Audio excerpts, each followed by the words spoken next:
यशस्वी प्रयत्न म्हणावा लागेल तेवढाच भक्कम बचावाई वेताळ शेळकेचा खाली घेतण्याचा आटोकाट प्रयत्न सुरू आहे. कुस्ती कधीही टर्न होऊ शकते, काही होऊ शकते.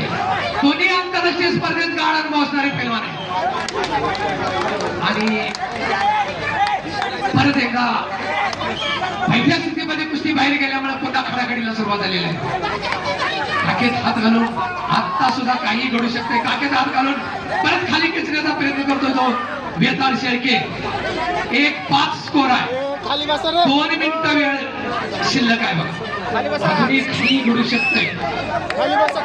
महाराष्ट्र केसरीची अंतिम कुस्ती कोण होणार 66वा महाराष्ट्र केसरी याचा फैसला अवघ्या काही मिनिटांमध्ये होणार आहे. चालू असलेल्या कुस्तीचा गुणफलक 1-5.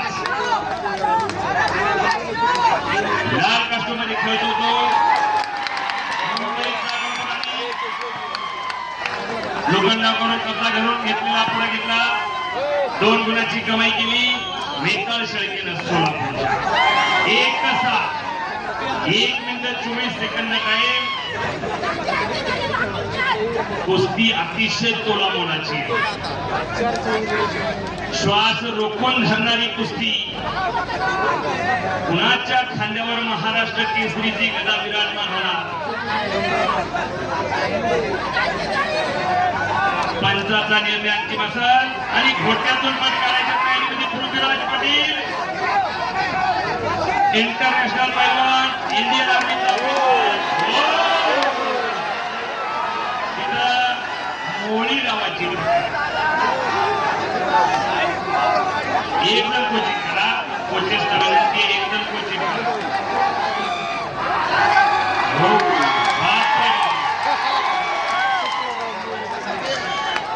शेवटचे अवघे 30 सेकंद. 1-7 हल्ला धुडकावून लावला वेताळ शेळकेनं.